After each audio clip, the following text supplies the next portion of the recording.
Hey everyone. There was a study completed not too awful long ago here about Austin State University by a previous professor.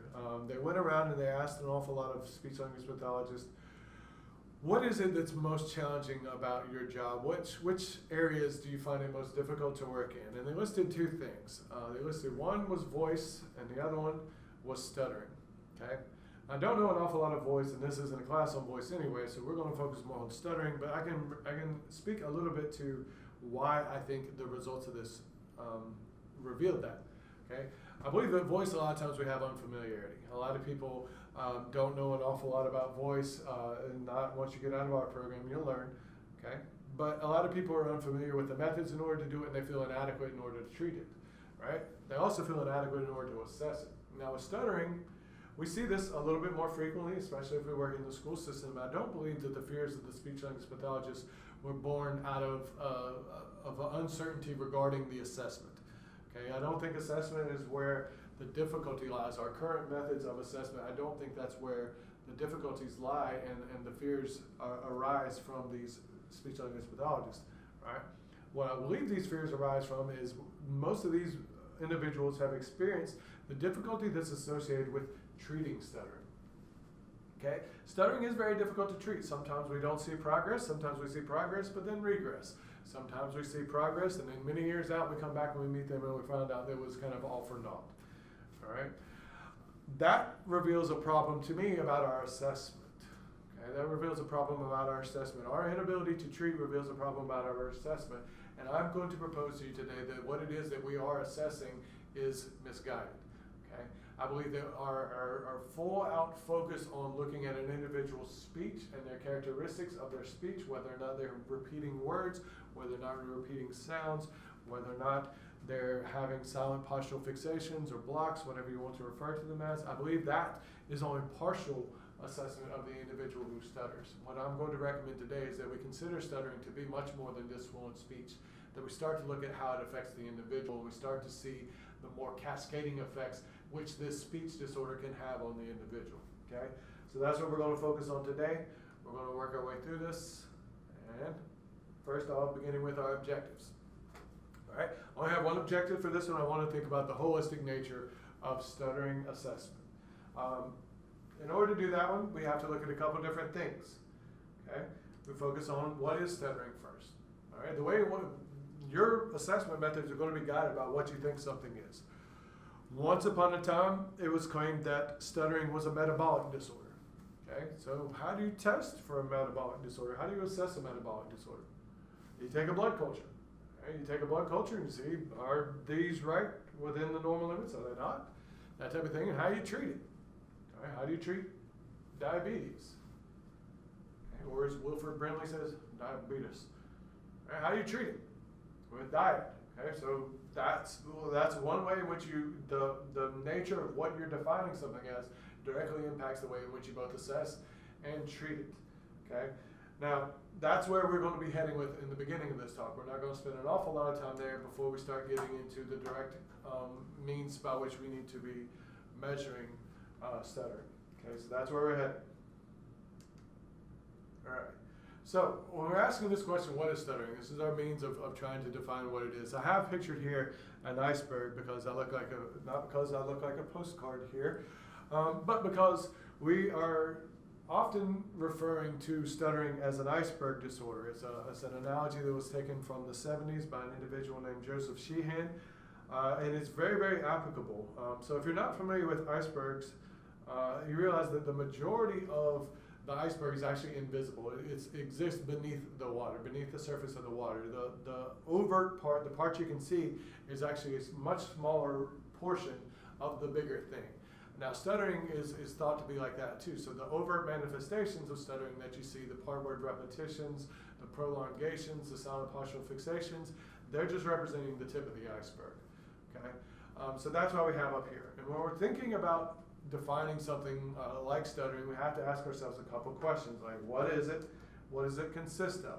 All right, we do know that it's influenced by both genetic and environmental factors. There are chromosomal markers which have been found in many individuals who stutter. The problem is they're not found in every individual who stutters. Okay, so that means it can't only be genetic. Okay, there's also an environmental role which plays in this. It does seem to be that an individual is kind of predestined to it, both by familial history and then sometimes without the familial history.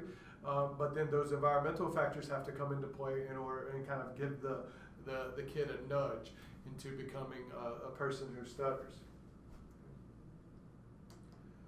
Right?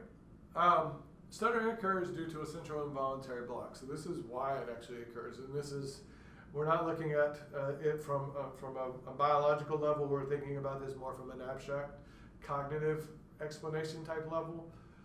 But it's theorized that it occurs due to a central involuntary block. And what do I mean by that? I mean central brain. Okay, central's in the brain. There's something within the brain that's involuntary, meaning they're not choosing in order to do this one, and it's a block. It means it's hindering the normal processing of the speech, all right, the normal processing of the speech signal.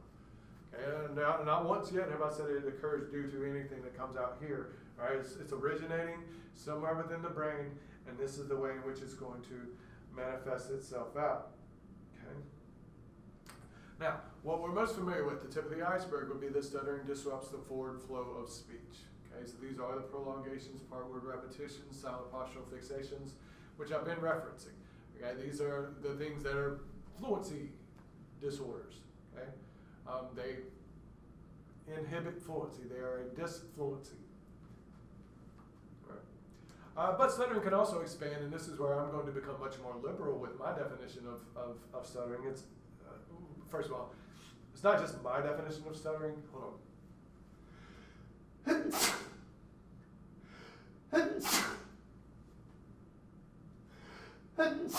Sorry, I had to sneeze on my iceberg. It's not just my definition of stuttering. It's a generally well accepted one. There are critics of having an expanded definition, which I'm going to propose. But what I'm saying is not out there in la la land. It's not some kooky weird philosophy. Okay. But let's talk about how it can expand and what it can include. It can include overt body tensions. So we can notice tension within the facial musculature especially, but sometimes whole body musculature where it can kind of spread along the way. We can see motor physiological adaptations, sometimes as simple as a little patting of the leg, maybe even a little bit pill rolling like you might see common with Parkinson's disease, or maybe you can even see some big patting of the legs, or even full body kind of contortions that can be associated with it. We'll watch a video a little bit later that'll show some examples of that. It also has an emotional impact as well. And that's what we're going to focus an awful lot on today, which a lot of other places might not include, the emotional impact, the emotional strain of this. And these last three, the emotional, cognitive, and the social reactions, can kind of all be thrown in together to a degree, because the emotional and cognitive toll affects social relations to a degree. I have a friend of mine, a dear friend of mine who stutters quite a bit, and he's now married and got a couple kids. But I remember back when we were in grad school, he would be the one who was really revealing me about these cognitive effects of stuttering. He would be like, all right, Matt, so let's take it. You don't have to worry about your speech. You go up to an individual, we were both single at the time. Well, I was dating Melissa, but still, story holds. But he's like, if you go up to someone and you ask them out at a bar or at a park or wherever it is that you encounter them, like, you don't have to sit there and worry like crazy, like your speech is going to fail you. You don't have to worry about what this person's going to think of whenever they do it. To where a lot of the times individuals who stutter would actually begin their conversation with a brief stuttering moment in order to kind of get that out on the table, just to where it wouldn't catch them as a surprise. He said there's just this mounting overflow of, oh my gosh, it's going to happen soon, it's going to happen soon, it's going to happen soon. As it gets like one sentence into it, no stuttering, oh, but it's going to happen. So you find out that like the easiest way for him was just to be like, hi, and then proceed with some forward fluent speech, hopefully, as opposed to wait until one caught him by surprise. Okay, so the cognitive part is very, very real. The cognitive part consists of the words which they're choosing selectively oftentimes, and also the verbal and visual feedback which they're getting from the individual. So they realize that their speech is different, but they also realize that you realize their speech is different, and it actually equals an awful lot of cognitive processing that you and I typically don't experience. Okay? Now, getting even more liberal with my definition, I'm going to claim the stuttering consists of avoidances. All right? This is important to think about. Okay? If we say that stuttering is something, once again, we're saying that stuttering needs to be assessed in this area and stuttering needs to be treated in this area. A lot of people might claim that we're starting to get into the realm of psychology now if we're starting to think about avoidances. Okay? I wouldn't disagree with that statement, but I would still say it's within our purview, and I'll kind of lay that out if we're working throughout here, okay? Now, I have a good example of this, all right? Let's say we go back to the previous slide. All right, and you're saying stuttering is this stuff. You're saying stuttering exists. I realize some of them are blacked out a little bit, but stuttering disrupts the forward flow of speech. We have overt body tensions, motor physiological adaptations, cognitive and social reactions. We say that one. Right, and then we get rid of most of those. All right, we get rid of the overt things. We're not stuttering out loud anymore. We're more having the subtle, the beneath the iceberg type things. So let's say you had a friend who exhibits all these characteristics. They used to stutter, and you haven't seen them for a little while, so you called them to connect with them. They don't answer their phone. You call them again later on. They don't answer their phone, so you wind up just shooting them an email because you're kind of curious about how the guy's doing. All right. They respond back like, oh yeah, things are great. Like I went to this intensive treatment program. I came out and I don't stutter anymore. Whatever. Like I have perfectly fluent speech. You're like, that's kind of weird. Why didn't you answer my phone call in? But whatever. So you start asking them some questions like, how are you keeping yourself busy? Like, I got this job. I'm selling a lot of things on eBay. I'm doing some things like that. I'm doing some like internet marketing research in which I just submit some portfolios to a couple different agencies. So mostly I get to kind of work out of home. Oh, what do you do with your free time? Work's really busy, but I watch a lot of Netflix. Like a good Friday night for me is I'll order some carry out. I'll hop on the internet and I just get people to drop off food. Already tips in there. All I gotta do is say hey to them, bye. And it was like, all right, well, this sounds kind of sad. Like you're not stuttering, but you're not really talking to people anymore. So you try to lighten the mood up a little bit. Say, how's your family? All right, and they say, oh, they're great. We don't see each other all that much anymore. We live in different times. I'm like, well, sure, you get to talk to them once in a while. Yeah, we text. I check their status updates on Facebook. They seem to be doing pretty good. And you start to realize that, like, okay, well, this person isn't actually stuttering, but have they rid themselves of the disorder?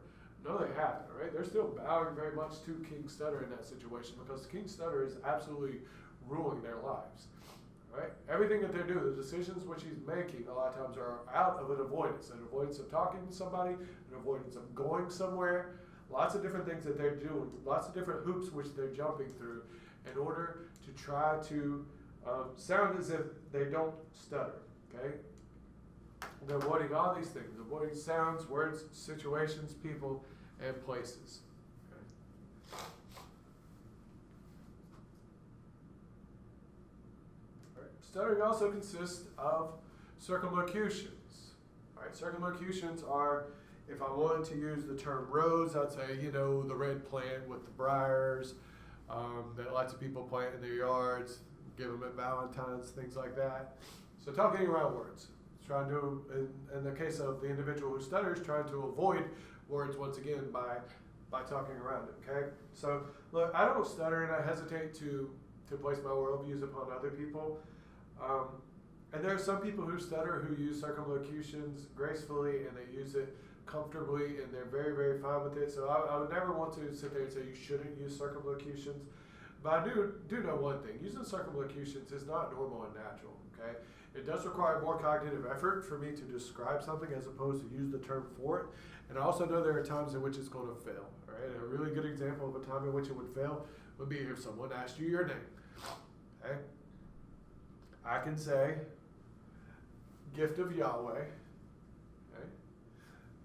But I'd probably get looked at if I was weird. Someone would say, hey, what's your name? And I was afraid I was going to stutter on Matt, so I said gift of Yahweh. I'd probably get some weird looks. Okay? You guys can feel free to call me that next time you say Dr. Gift of Yahweh. Perfectly acceptable. All right.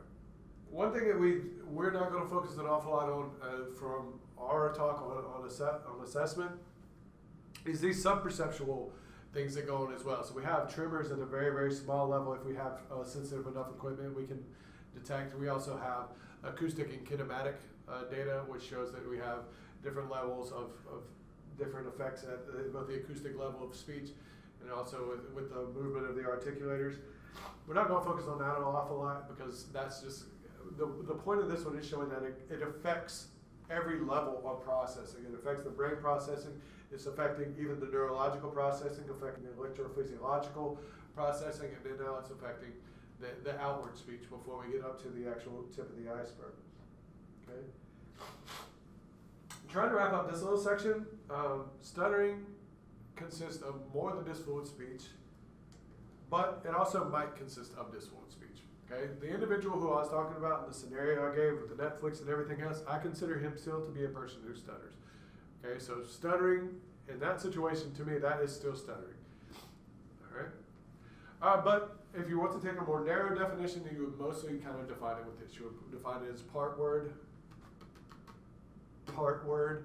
repetitions, or you would do a monosyllabic whole word repetition. So I'm going somewhere, right? Or prolongation. My name is Matt, or silent postural fixation, which is when we should be producing sound and it's not. It doesn't have to have like a mouth open type thing, but in that situation, it's something like it would be, my name is Matt, right? And these are discrete units, okay? I can start out with a silent postural fixation and then work my way into a part word repetition, into a prolongation very easily. So I'm going to say, my name is Matt, and I go, my name is Matt, right? I did all three built into one, okay? So I'm going to hop off camera for just a second and go blow my nose because there's no tissues in here, and then I'm going to magically reappear in another spot where we edit out that little section. So.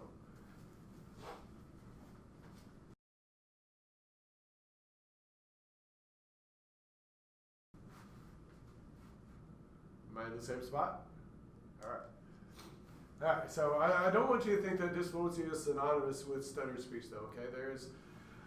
There's such a thing as stuttering-like disfluencies and non-stuttering-like disfluencies.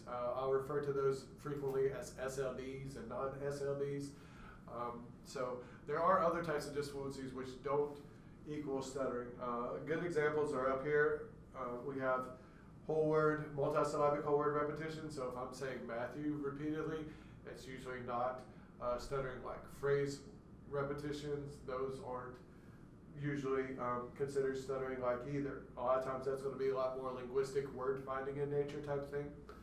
Revisions, once again, is usually going to be linguistic, and then interjections. So interjections are disfluent. They help fluency. They have an effect on fluency. So just listen to an athlete who doesn't necessarily stutter, and you hear all the ums and ers and you knows mixed in there, and that's very disfluent speech. Okay. All right.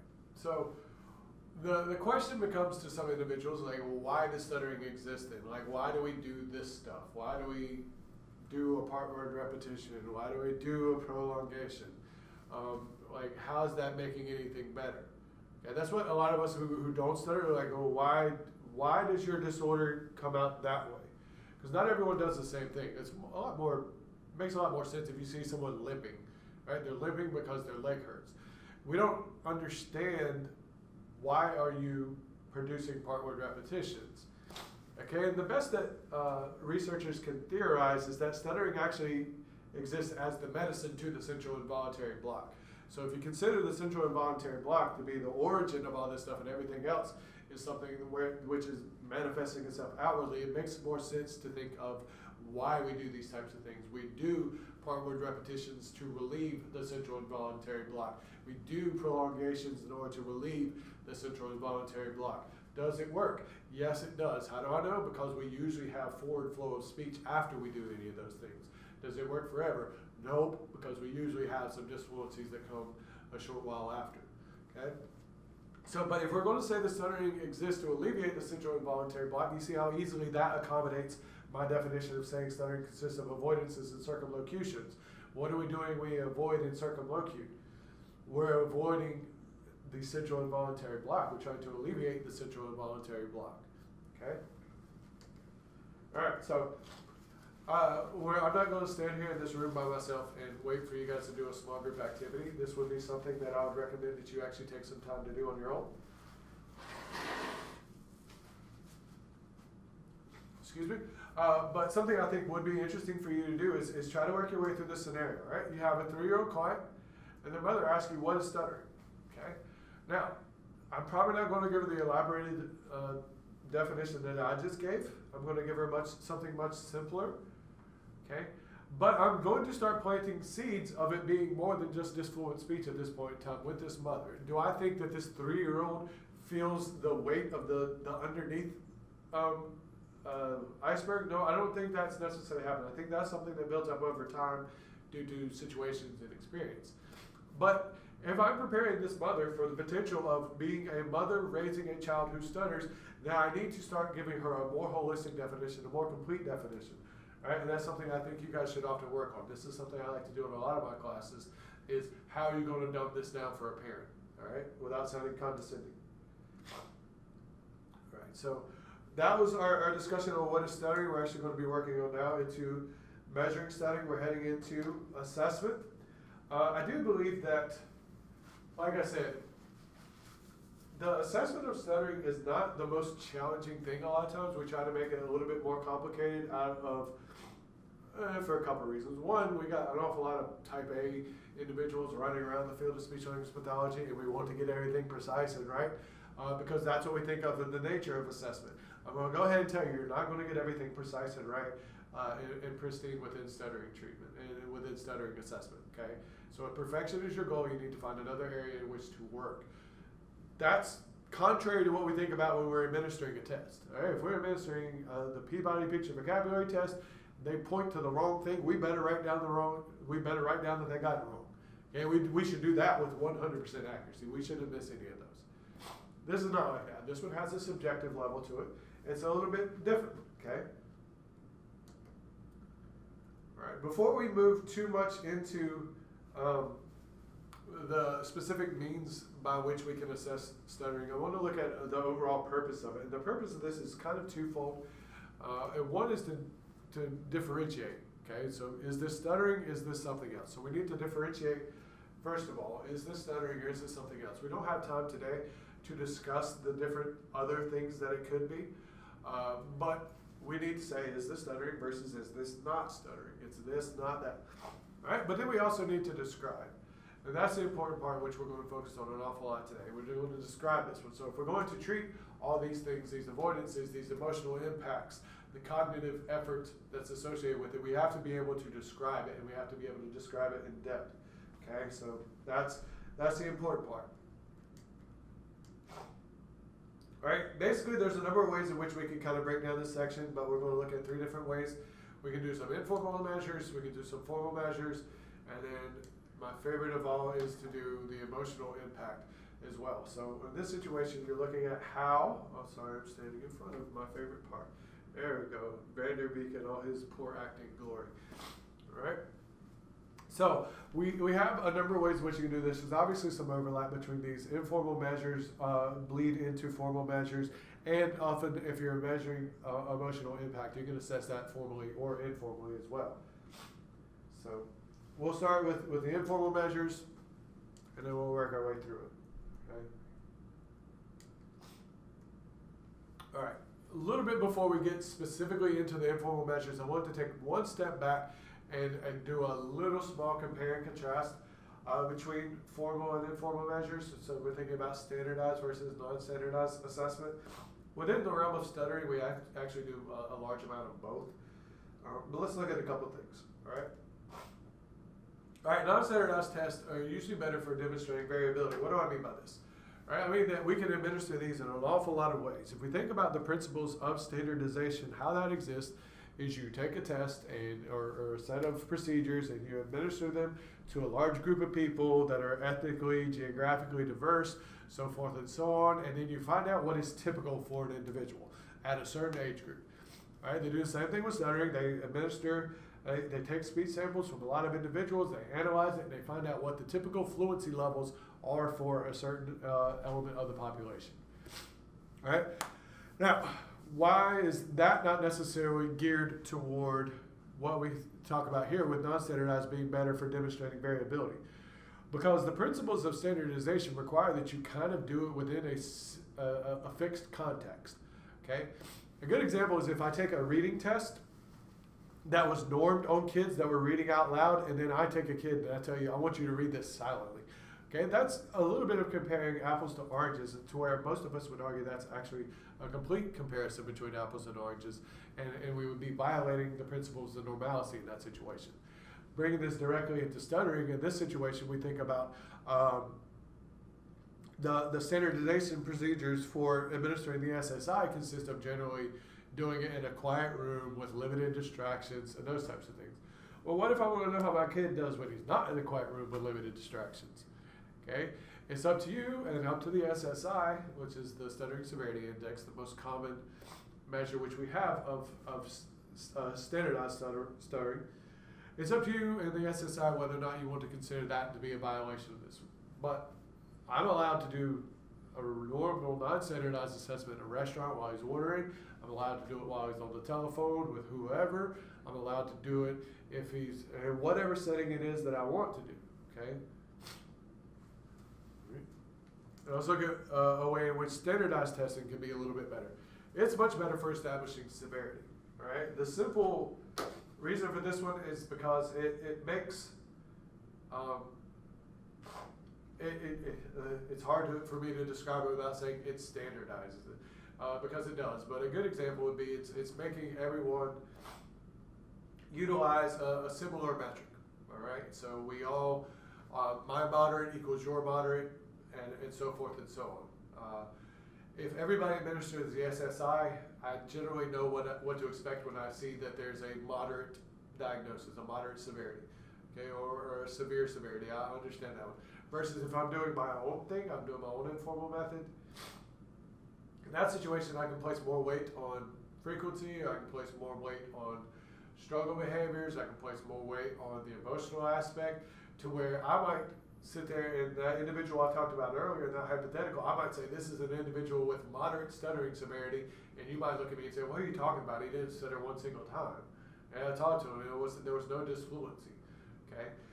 If we both use the SSI, we're using its ruler.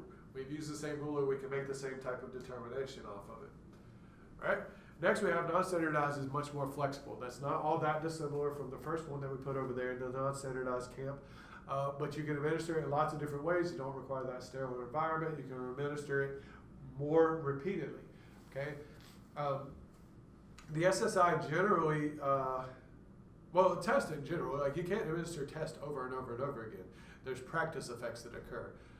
If you're talking about a stuttering test, they usually ask you to read a couple different passages. They provide the passages so that they can control for reading level in that situation. But the thing is, there's such a thing as called an adaptation effect, and in that situation, once you've read a text over and over and over again, fluency levels have been shown to increase, sometimes dramatically. All right, standardized testing is also better for comparative research, almost for the exact identical reason in which it was better for establishing severity. Okay, so if I have my research cohort and I use the SSI in order to identify them, and you had your research cohort and you use the SSI in order to identify them, I can see if we're comparing something similar in that situation, right? If not, then my severe might not equal your severe, and it becomes a little bit more challenging to try to wrap our heads around that. The last part is that non-standardized mandates more description. Now, this does not mean that you can't include description and as much of it as you want with a standardized test. You can do that also. Okay, you can sit there and give me a standard score and give me 2 pages worth of detail regarding it. Okay, but you have to give the pages of detail regarding a non-standardized score. All right, you can't sit there and just rely on that one. You have to put the values which you report and the descriptions which you're reporting into context so that you can actually establish normalcy off of that as well, right, or lack thereof. I'm not going to spend an awful lot of time on the case history in this class, but it is something that I did not want to gloss over because I believe it's outrageously important in the treatment of those who stutter.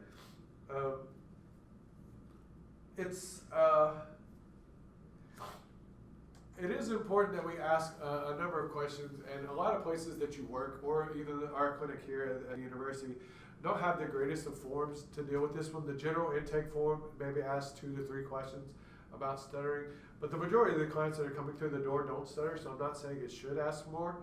But what I would recommend is that you either develop your own or you find one that exists online. There are some decent ones online. There are also some really, really bad ones online too. Some of the areas which we should focus on is stuttering development in the onset. This would help us an awful lot with the process of differentiation. Is it stuttering, is it not? Because stuttering does generally follow a relative pattern of onset. We might want to also ask some questions about treatment. Think about some reasons why this might be relatively important. Okay, one, we want to know. Well, one, it reveals to us something about the individual. They've had treatment and yet they're still seeking treatment. Okay, so the first treatment didn't work. Okay, fully. Like it may not have completed. Like they might not be done. They moved or something or another. But we know that the token treatment didn't just make it go away. All right, we want to know what type of treatment that was too. We want to know what type of treatment did you do? Did it work? Well, not completely. Did it work some? Right. We might not want to use that method. Also, we might want to know what the client thought about that treatment. If they didn't like it, they hated it, then we might need to find other ways. All right. We also want to see some changes in fluency. That's going to be really, really important, the way in which we're going to be discussing this. When we think about times and periods of individuals' lives where they were more or less fluent, we want to be able to identify those and analyze those so that we can see what it was that made someone more disfluent, what it was that made someone more fluent. We do want to look at some of the factors affecting recovery. We're not going to get into it today, but there are some issues concerning preschool enrollment into therapy, and when we start looking at some of those factors, whether or not they're likely to recover, that's something that we should consider as well. Expectations are outrageously important, and a lot of times I find that I have to have a good long discussion with this in regards to the expectations. If they're only coming to see you and they don't want to focus on, they're like, leave me alone with that frou-frou emotional stuff, I'm fine with that, okay? Like, I might give them a little bit of encouragement, say, oh, look, like, it's the motoric aspect of this one's been shown to work, but what's been shown to work an awful lot more is if you get a little bit more toward the root of it. And they may not be keen to that, and that's fine. Right? We don't have to do this for some individuals. I think we're going to get much better results if we do. But otherwise, it's going to be really bizarre if on the first day I have a guy come into my office and he wants to improve his speech. And the first thing I start asking him about is like, what does it feel like when you stutter? He's like, no, you're not my psychologist, you're my speech teacher. You need to work on my speech, right? Not my feelings. Like, I can talk to my wife about that type of stuff. It'd be rather bizarre. Not to mention, a lot of times I expect most of us to serve children who stutter, so then you have to start thinking about the parents' expectations, and sometimes you have to tame those down a little bit. Finally, you need to look at how stuttering affects their life in general, academically and both socially. That'll be real important for the goals in which we're going to write, and also the means in which we're assessing it. Okay. Now, identification tasks are often incorporated as part of treatment as well. In most protocols in which you can think of a treatment, use some form of identification. But I think it can also be used an awful lot as a means of doing some informal assessment along the way. Now, you're doing the identification as part of the formal assessment. You're doing the identification a lot of times as part of your intake evaluation. But identification should be ongoing with your individual to where they take the reins, to where they're the ones who are examining themselves as they get older and more capable of doing this, right? So the older that the individual gets, the more we like to focus on those types of identification tasks. There's a pretty sound, I would think, philosophy behind why we're doing identification tasks, and that's like, if you can't identify a problem, then how are you going to treat that problem, right? First step in the first step in fixing your problem is admitting that you have a problem, right? This is a way in which I generally do some identification tasks with my slightly older individuals. So by that one, I'm looking at like 3rd grade and on up. Obviously, if they don't necessarily do all these things, we wouldn't have to look at them. But a lot of times we're looking at this one as a hierarchy. We're looking at it not in terms of easy to difficult. It's not like it's easier to identify fluent words, but those struggle behaviors are just tricky. I can't really tell when I see them. That's not what we're looking at here in terms of the hierarchy. We're looking at it in terms of easy to difficult emotionally. All right? A lot of people have no problems in there identifying fluent words, and a lot of people it actually needs to be what they get introduced to, taking very much a glass half full type of person in this situation. So if an individual stutters 49% of the time, that's a lot. Most people who stutter do not stutter that frequently, but we can take a very much, well, look, you didn't stutter 51% of the time, and then that identification process of it is part of what we can do. I mentioned the abbreviation SLDs earlier, so stuttering language fluencies, identifying those, then also working our way into up the ladder. We're looking at things that the client is going to have to carry the weight more and more and more of. As we work our way from avoidances to negative feelings to struggle behaviors, we can identify the struggle behaviors typically, but we can't identify what they're avoiding. They're going to have to let us know about that. We can identify the negative feelings which they're feeling. They're going to have to keep us informed on that one. But I do believe, once again, that's an important part of this information gathering process known as assessment. All right. When we think about our identification task, it should get out of the clinic pretty soon, right? It doesn't mean you have to be with them, right? You don't have to follow them around during these identification tasks. You could, but like I said, they're more carrying the weight as part of these identification tasks. So I want them to be able to go home, and them to be able to go out into the community, them to be able to go into their classroom, their workplace, wherever it may be, into where they start to focus on identifying the unique elements of their stuttering and their behaviors as they work their way through it. All right, so let's look at a couple of elements that we want with a speech sample. All right, so almost always, if you're doing it standardized or non-standardized, you're looking at collecting a speech sample. The ways in which we're going to analyze it here aren't any different than the ways in which we're going to analyze it in the other one. There may be some things within the manual of a standardized assessment that are slightly different from this, but for the most part, we're talking about some generally accepted rules of thumb.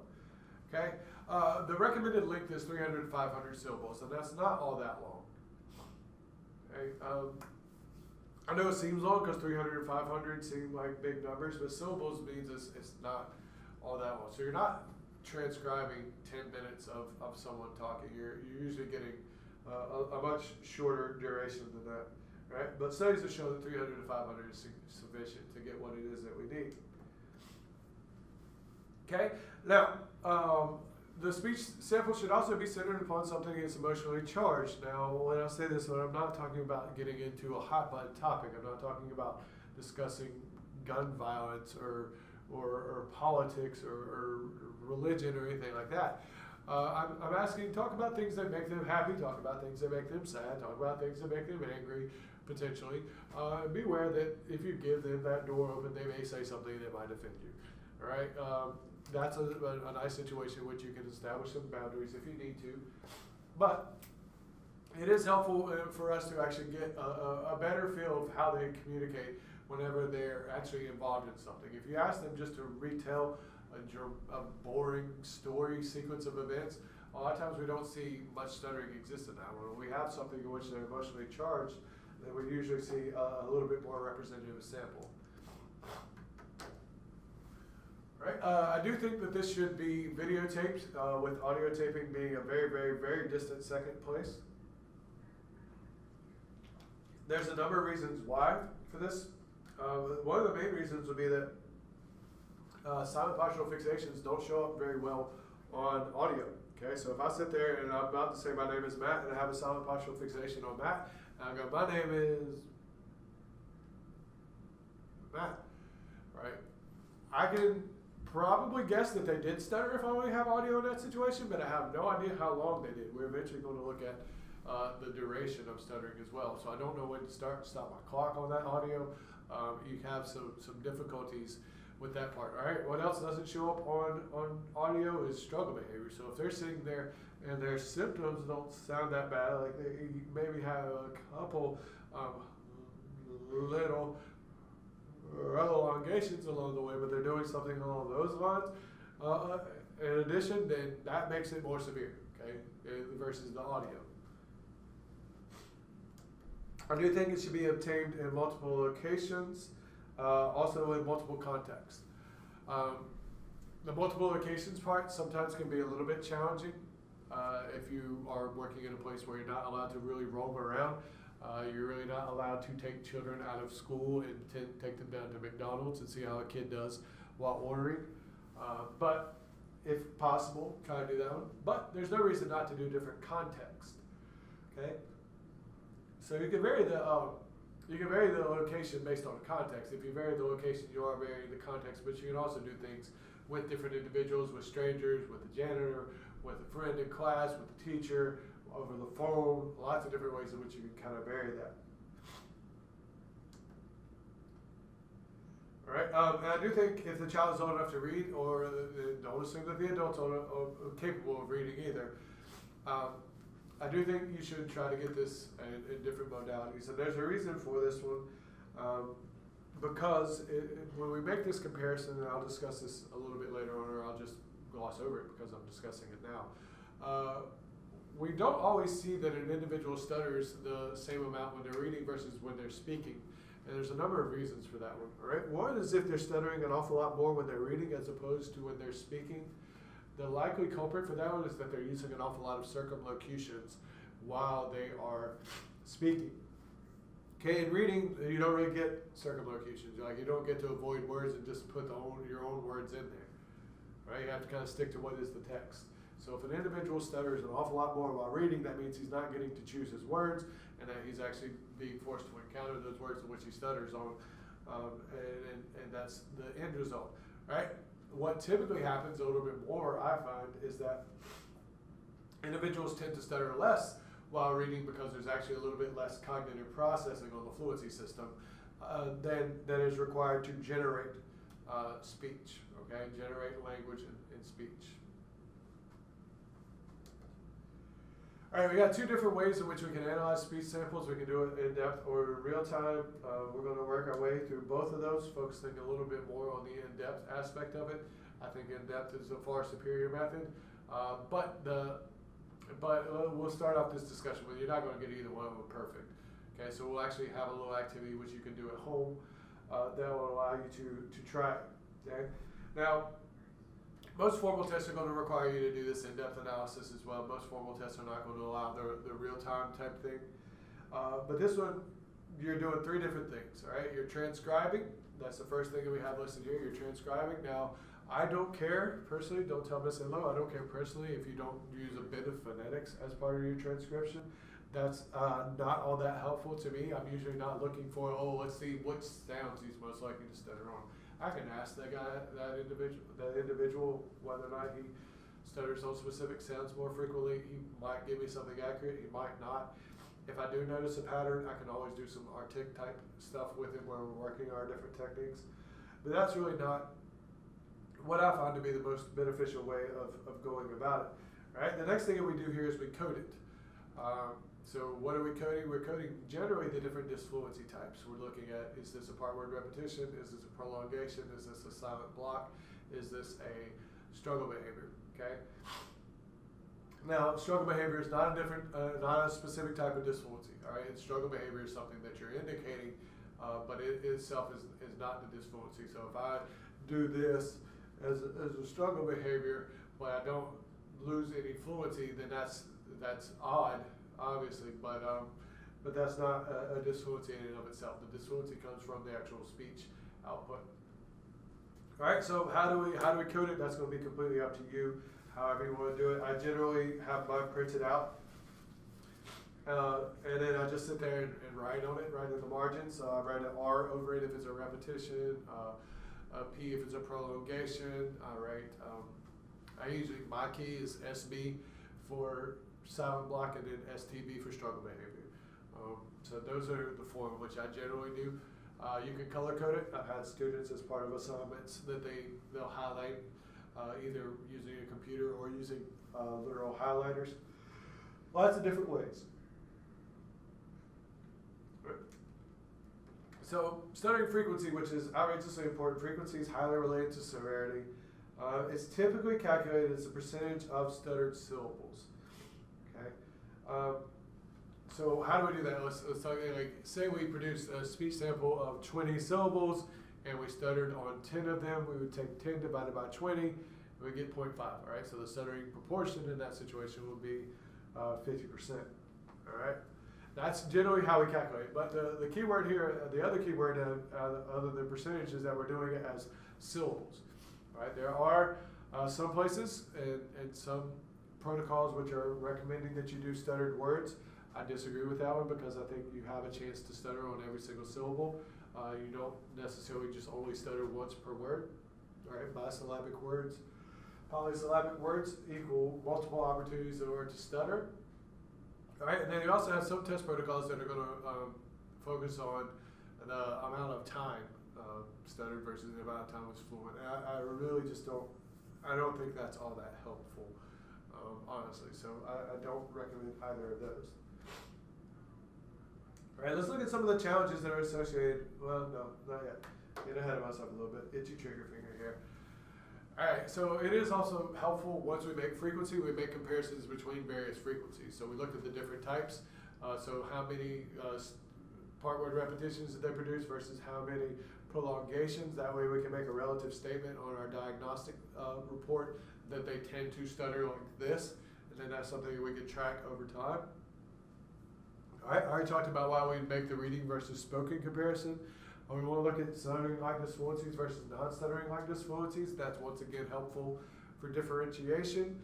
And then this one's really, really important to track progress, for one. All right, when we talk about tense versus relaxed, it's hard to numerically quantify that. So a lot of times we'll have individuals and we see them on our intake and they have a lot of these tense productions to where they stutter quite severely, and then as therapy progresses, their frequency hasn't necessarily reduced, but the proportion of tense versus relaxed has reduced, okay? And that's important for us to be able to point out to the individual that, like, when you first met me, you stuttered 75% of the time. We characterize it as a tense stuttering event, right? Now you're down to 30% of your stuttering likeness fluencies being considered as tense. Considerized, good word.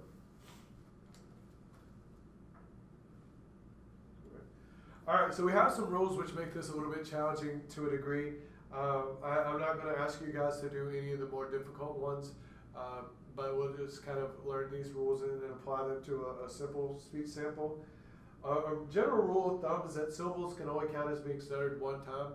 That gives us the hard and fast rule that you cannot stutter more than 100% of the time. Unlike athletes who can give 110%, we can only stutter up to 100% of the time. So that's one rule of thumb. So if it's a syllable, it can only be a syllable one time, and it can only be stuttered on one time. You can't stutter 3 times on a single syllable, all right? So let's work our way through these examples here. We have, where is my basketball? In that situation, we have a couple things going on here. We have 2 interjections. I'll talk about them a little bit, but they require clinical adjustment. But we do have basketball being stuttered on. We'd have plenty of repetitions of the B phoneme in that situation. 1, 2, 3, 4, 5 repetitions of that. All right. The technical word for those repetitions of the are called iterations. iterations. Iterations. Okay. So that has 5 iterations, but it's still one stuttered syllable. That it doesn't matter if he does for the rest of the day. Still one stuttered syllable in that situation. Okay, it's 1 out of 3 for that specific word. How many syllables do we have in there? Where is my basketball? Okay, 6 syllables, 1 stuttered syllable. Now, you're like, well, you repeated my twice. So you said monosyllabic whole word repetitions. Now, in that situation, it would require some clinical judgment, but let me give you 2 examples, all right? Where's my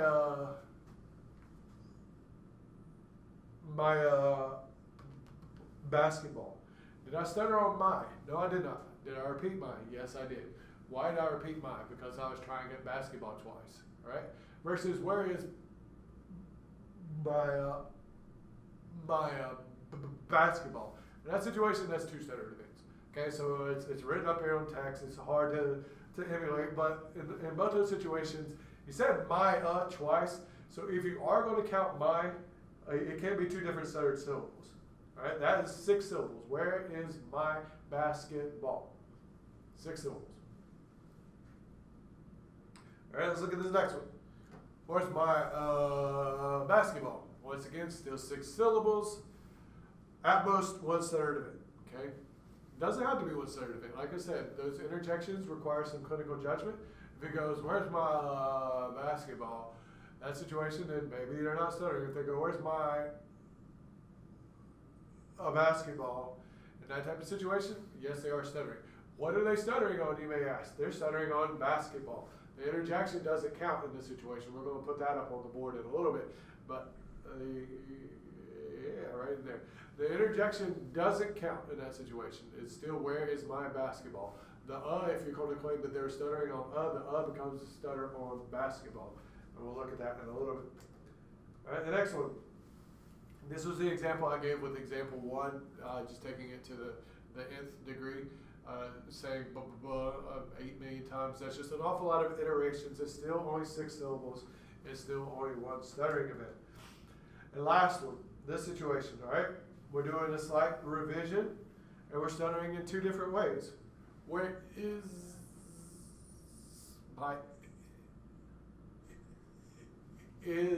my basketball? Right? Is got stuttered on once in that situation. I realize I stuttered on it 2 different ways and on 2 different occasions. All right, but you don't get to go back and stutter over it again. Once again, you would kind of take the final thing, and so the final meant to be produced version. Where is my basketball? 6 syllables, and that's all you can stutter on. Okay.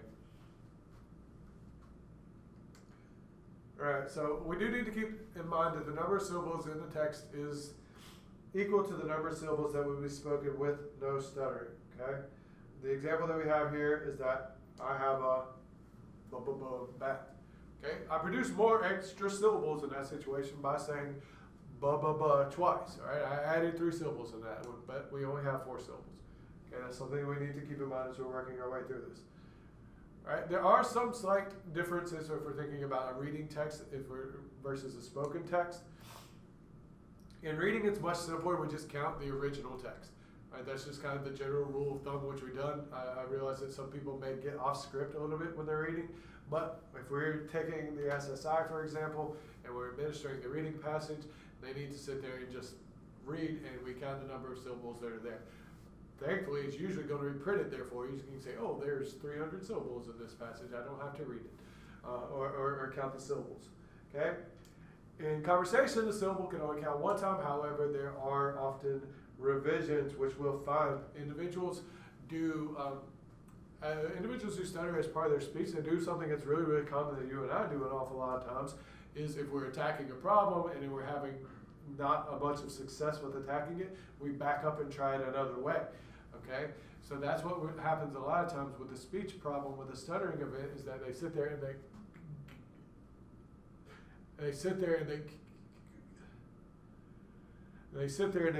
get to a word, and then they try it once, it doesn't work. They try to get another running start, try it again, it doesn't work. They try to do a couple of techniques before, and then maybe they get through it. Okay, so that's what makes it a little bit difficult. So we need to actually look at what we're going to do whenever somebody does this. So sometimes they produce the exact same thing, sometimes they don't, which is the example that I have here. Okay, so what the individual was trying to say is, I was trying to say I went to the parking lot. I know this because I saw him pointing in my hypothetical. Okay, all right, I went across the street. All right, that's what this would sound like in that situation. Okay, so if you have this one right here, how many syllables do you have? You have 11 syllables. You take what they said, okay? You're not counting any injections, but you only take the part which was actually produced, okay? The king lot part of park, well, the R wasn't either, but counts as a syllable. King lot does not count as a syllable because they did not get to it, all right? So we are going to count that one. I went across the street, okay? 11 syllables.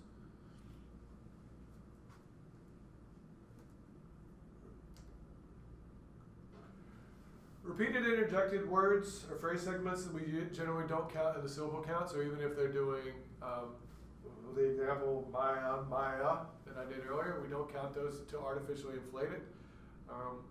Nor do we sit there if they're sitting there saying like single phrases over and over and over again. But if they do continue to interject something, then it can be stuttering-like, but I generally assign that to a word. Okay, that's what I mean when I say I assign it to a word. When I said my basketball, right? I'm saying as I'm moving into basketball, but I would call that as stuttering on basketball. Okay, here's an example we have here. There's candy on the floor. The um's not going to count as part of a syllable or as part of a stuttered syllable. All right, another example that we have here, do it to another greater degree. There's candy on the floor. Once again, use your clinical judgment. Was that part of a stuttering event or was it not? Okay, that's the decision which you have to make. All right. So the last part that we have here is that words that are going to artificially inflate fluency levels typically aren't counted. So single word answers we generally don't count. Yes, no's, those types of things. Ha's we don't count. We do try to sit there and make them actually be part of connected speech. We also don't count rote tests. So whenever we're asking them to count out loud, which we do, okay, but we're not counting it for our frequency. We ask them to count out loud. We ask them to say their ABCs, things like that, when we're just looking at something different. All right, I talked about the difference between stuttering-like disfluencies and non-stuttering-like disfluencies. Just have it in a nice little convenient chart here for you. I have this one in your notes, so I'm not going to spend a ton of time there. But we see the part word repetitions versus whole word repetitions, at least the polysyllabic ones. We have monosyllabic whole word repetitions, both falling under stuttering-like disfluencies. Prolongations and silent blocks also falling under SLDs. Okay, so you can see this. All right, actually I want to do a little bit of this. Okay. We're going to listen to it as part of this little lecture series, but we're not actually going to incorporate it yourself. If you refer to the handout that we have, I have this transcript actually typed up for you. And then the first one I did, the first little line I did, but like I said, we're not going to sit there and take the time. It just doesn't really work well in this environment with me here and you there. But it is something I would recommend that you work your way through and practice. It's also something that you're going to be most likely asked to incorporate into graduate school whenever you have to get these clinical hours. All right, so I'm going to watch a quick video of Kyle. This is a guy that we'll watch the before and after. We're only going to watch the before right now. The after will become a little bit more appropriate later. Okay, so I'm going to disappear over here, hit play, and we'll watch a movie.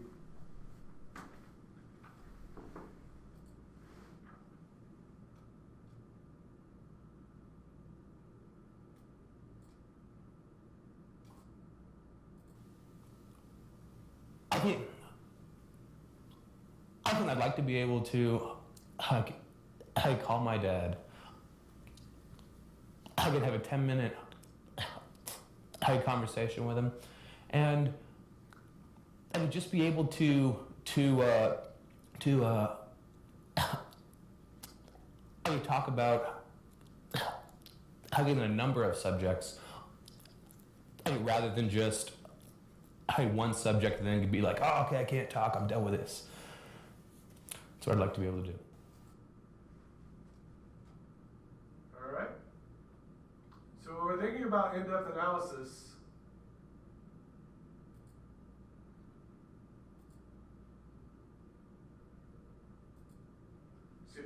when we're thinking about in-depth analysis, what we're doing with this one is we're actually going to hit pause on that video an awful lot. We're going to watch a segment, we're going to sit there and listen to it word for word, pause, rewind, until we actually get it. Kyle's would be, in that situation, would have been relatively easy to do.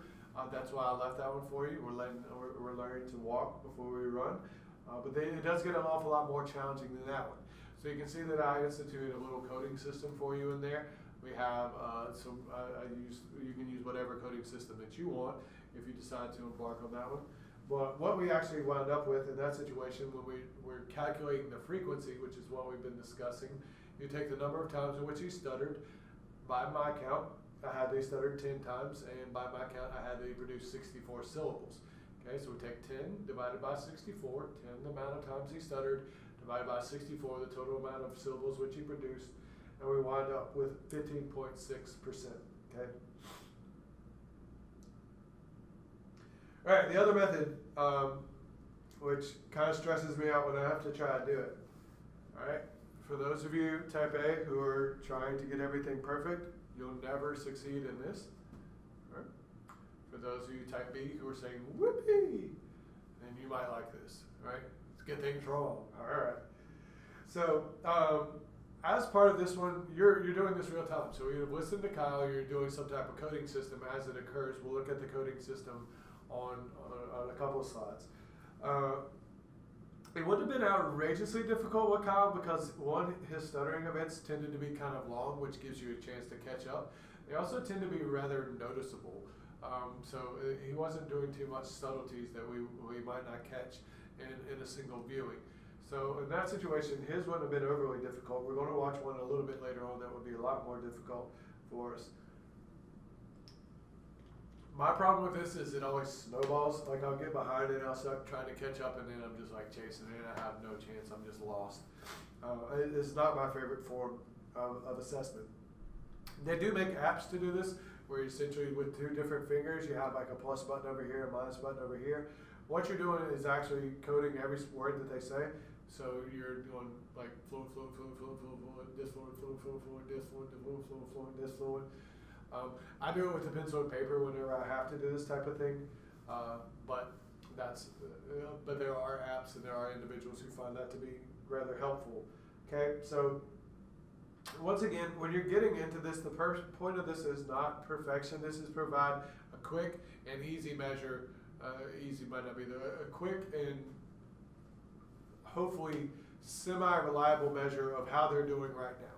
Okay, to where we don't have the time and the resources to go and analyze speech samples that are extremely long, in depth all the time. And I do agree with that one and do understand that point of view as well. All right, here I have an example. I also put a link from where I got it from. It's in your packet. This is just a grid in order to do real-time analysis. So they're recommending that you're actually coding the specific type. I think that would be outrageously hard.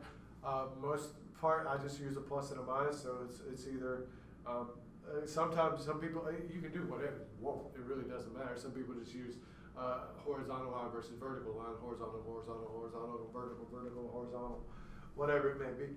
All right, so we're gonna, I'm not gonna really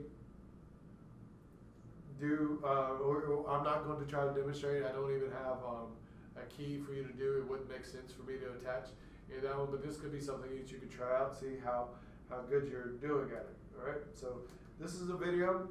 This guy's stuttering manifests itself quite differently than the other guy's stuttering. This is a younger kid named Philip. He's got lots of internet videos. So I believe and I've done this before, and I've had entire classes do this before, we usually get a pretty decent spread. I think it's a really challenging thing to do. So we'll watch the video. If you want to pull out your little grid and try to have at it, then feel free.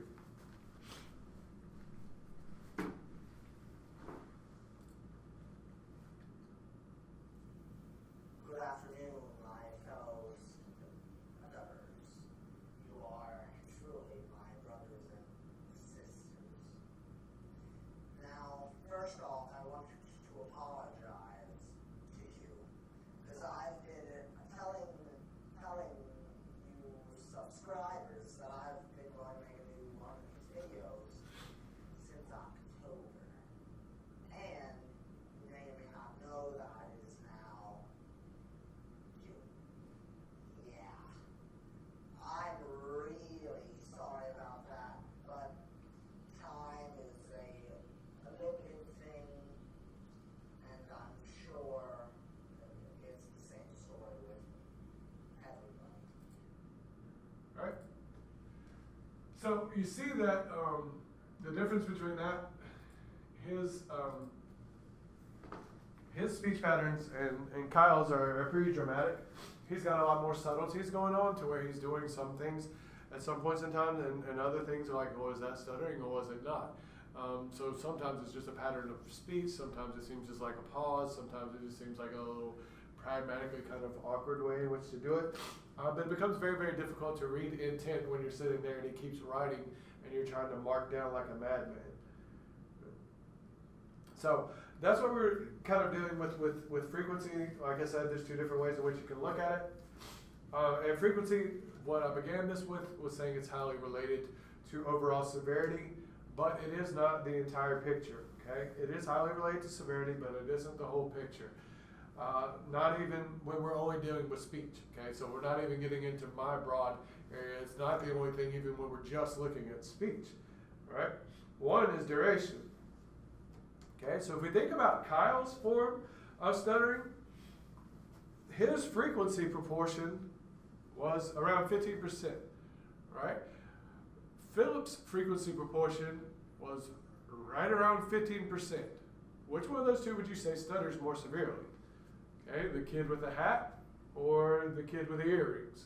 Kyle was the first one we watched, and then Philip was the second one we watched. I think almost all of us would agree, and most speech language pathologists would agree, that we would much rather, if forced to exhibit some form of stuttering, we'd rather look like Philip's form of stuttering than the form of stuttering which Kyle was exhibiting. Okay?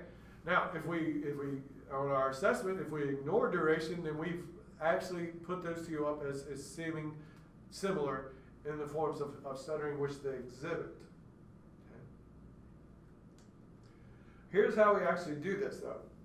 What we generally calculate is this one, is the average duration. So we obtain the duration on the 3 longest stuttering events.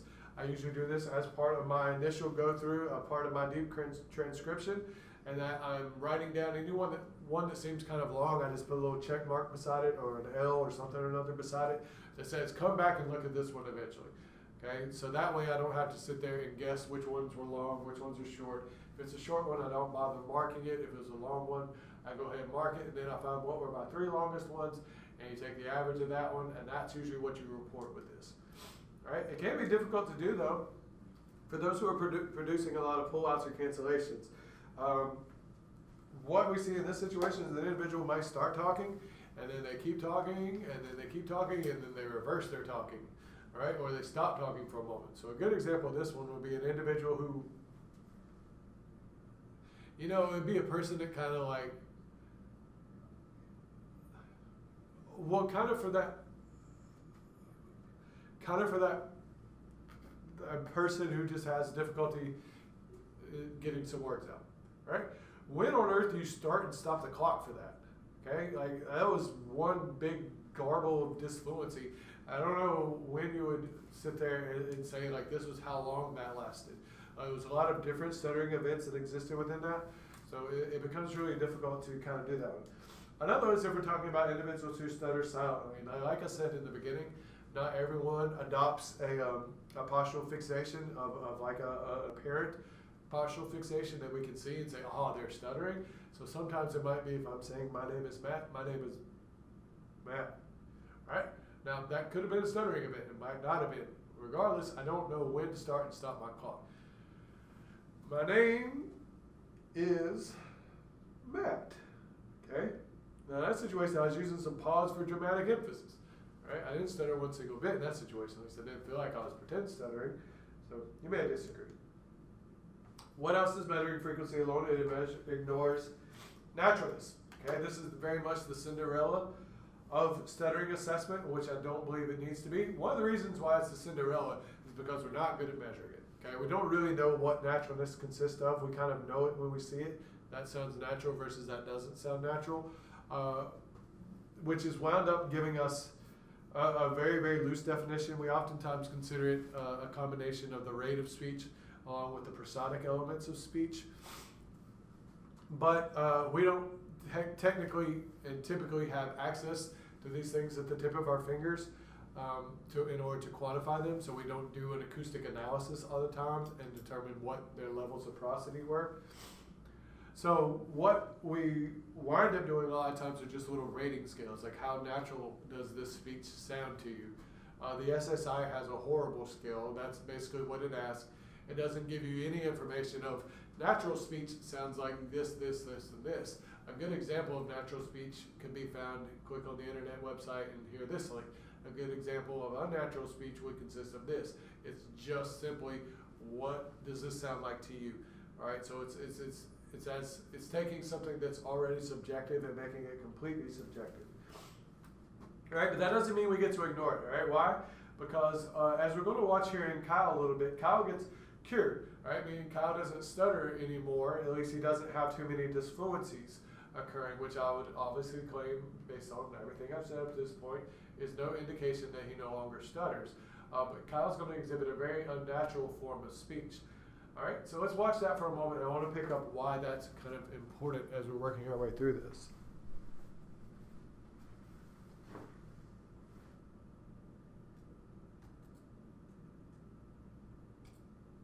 All right, here is the after for Kyle. The other day, I called my dad, and we had an hour conversation, and I didn't have any problem speaking. Either me or my dad got frustrated with my stutter, and we were able to have a great conversation for the first time in my life. I think most of us would agree that that was what we would prefer if given the choice. Okay, we would probably prefer that we speak like that. Switch back to the PowerPoint.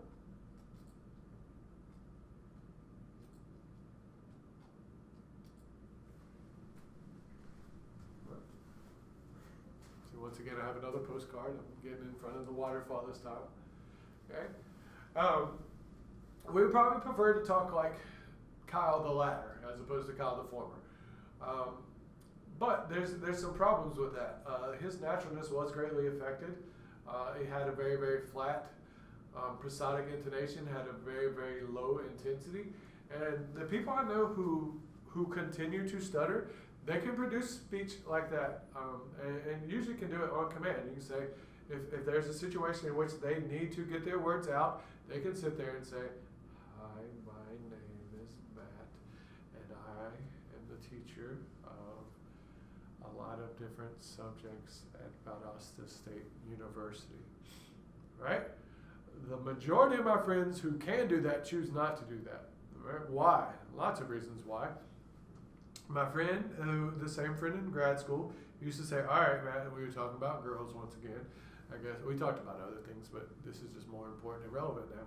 He'd say, "Matt, if you wanted to come up to a girl and ask her out on a date, would you sit there and rather go, 'Hi, my name is Matt, how are you?'" Right? Maybe you're not asking her out on a date, you're just introducing yourself. Right? So in that situation, would you rather do that when you're in that situation, the woman actually knows that you stutter and they realize, okay, well, he's got a speech impediment, I'm not really necessarily going to make fun of him for that type of thing, versus if you want to come up and say, "Hi, my name is Matt, how are you doing?" Right?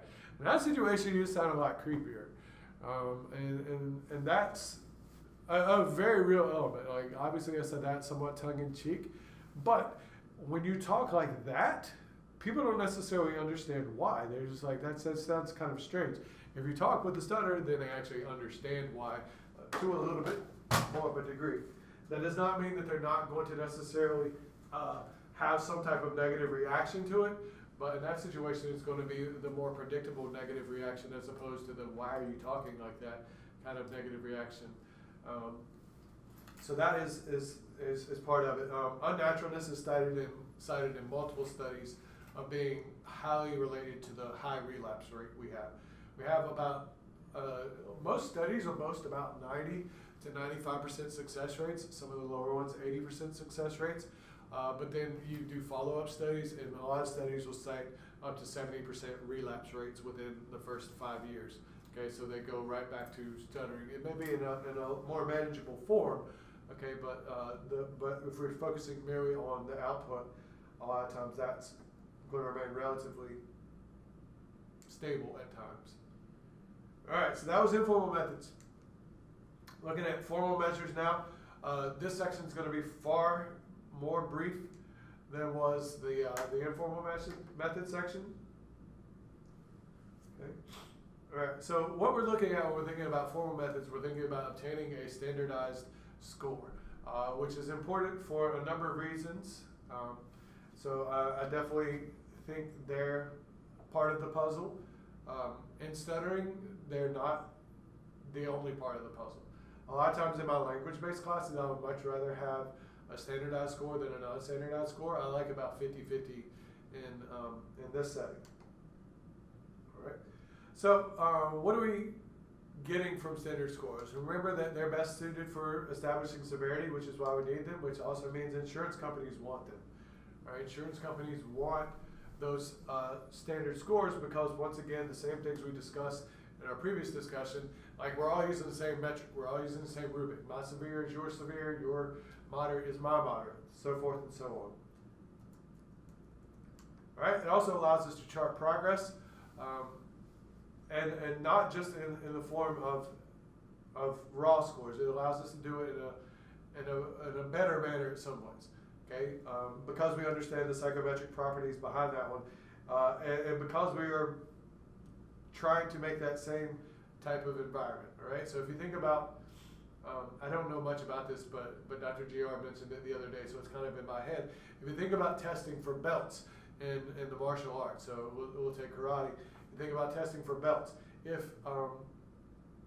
I go to this place and they require me to do this ninja skill in order to get black belt, and I go to this other place and they require this completely different other set of ninja skills to do it, then I can't tell if I've necessarily gotten better if I go to one or go to the other one. So it does help with that standardization process. With research, once again, it allows me to tell whether or not I'm comparing apples to apples. So if I see that you used a standardized test and you listed these individuals as severe, then I know the individuals which I used a standardized test and are considering them severe, we can make a comparison. Okay. Now, this doesn't mean only if you're doing research this is important.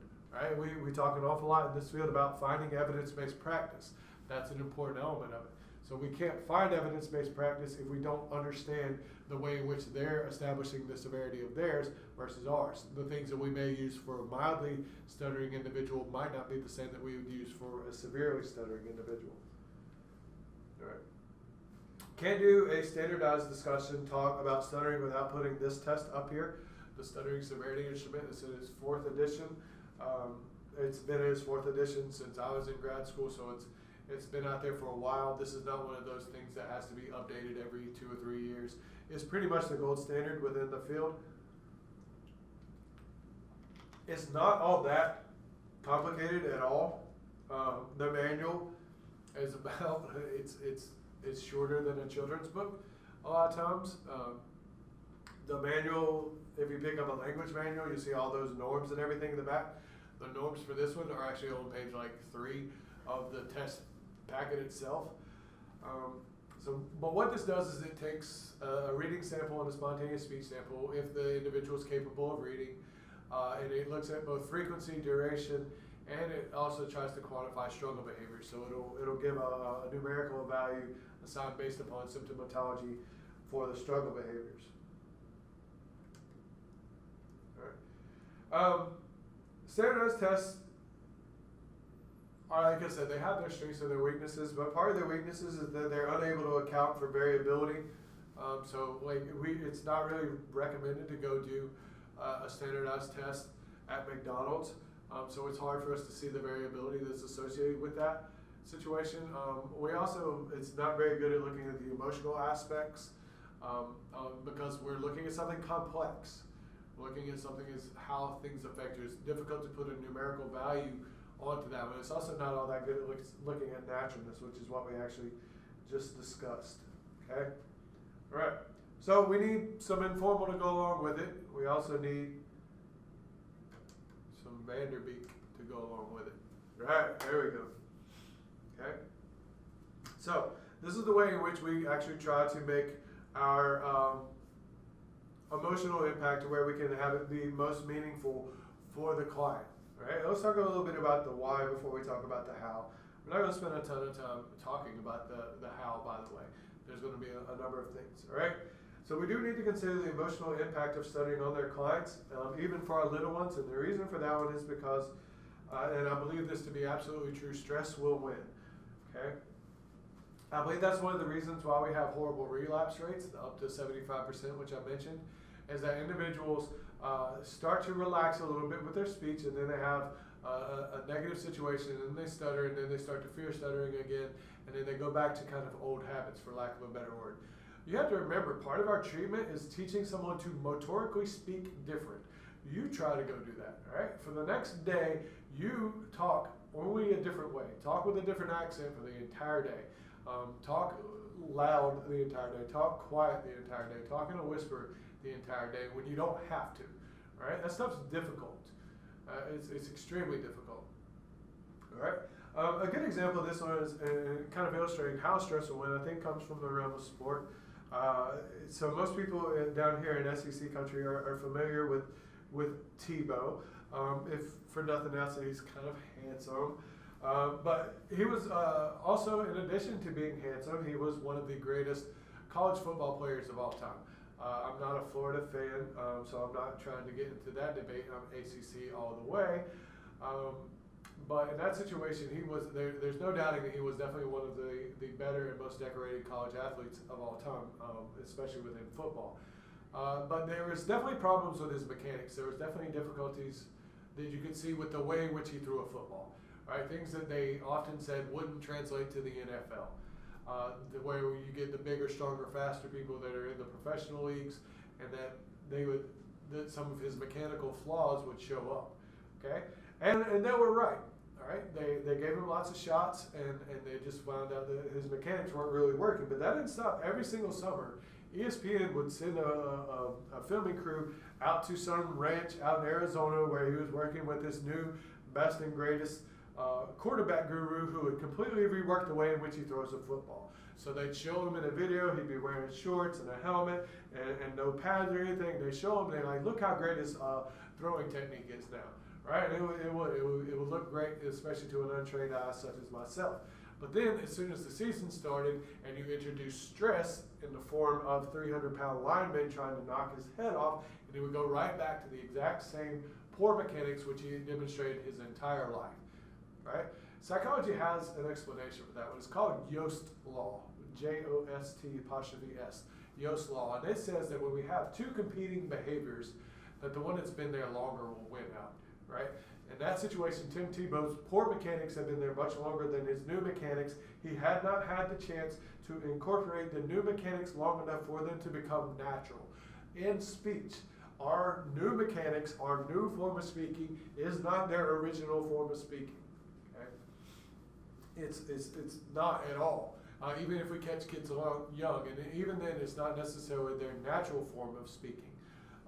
So when stress comes into that situation, and those two forms of speaking are competing, the older form will win out. The more solidified form will win out. All right, and that's been shown time and time again.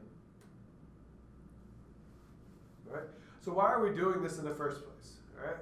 I believe that the assessment of emotional impact will guide treatment situationally, so we learn what type of situations do we need to address with our client in order to more prepare them in order to attack those situations, all right? In order to be fluent in that situation, let's analyze what it is about this situation that causes you to be disciplined, okay? Also about topics, all right? Topics might not be something we necessarily have to address frequently, but when we start thinking about this in terms of vocation, or we start thinking about this in terms of academics, you start to realize that, okay, then that might be important. So a good example is if you have an individual who stutters, who's ascended the ranks, and he's now in an administrative position, and he has to do the actual hiring and firing. That's a topic which is outrageously stressful. You need to choose your words very wisely in that situation to avoid lots of bad things happening. So that's a topic which you might want to work on with that hypothetical client. Locationally could also be associated with situationally as well. But I am a fan of getting outside the clinic booth and doing these techniques that we would be working on from a treatment standpoint in their natural situation. And one is personally, I can't stress this enough, if you're involving this individual and you're making them own it, okay? Because we are not Mama Bird who will follow them along forever. We're Mama Bird who's eventually got to push them out of the nest. Right? So one, they own it. They own the form of speech which they exhibit. They own the impetus for changing their speech patterns. But two, they feel the desire and the need in order to improve this aspect of them where they might not have even thought that was something that they needed to do. A lot of times they're not coming to you saying these types of emotional impacts, right? They may talk about them, but they don't come to you in the hopes that you're going to be able to positively impact that one. They typically come to you because they think that you can take the stuttering away. Okay? This is one way in which we can say that we're going to work like crazy to take the stuttering away, but it's still going to be there sometimes, and we need you to know that even if it is there, it's not the end of the world. We can address this, we can improve this, lots of things which we can do. All right, trying to wrap things up.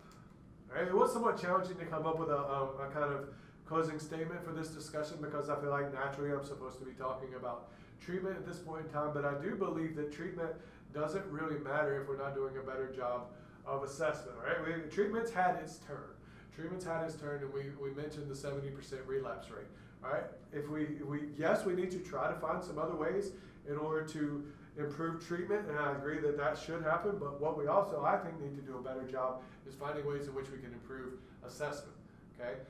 That might equal reorienting our means of defining success for these individuals who stutter. Perhaps we're not focused on the tip of the iceberg, perhaps we're focused on the entire iceberg and showing ways in which we can shrink that thing, if not eradicate it, right?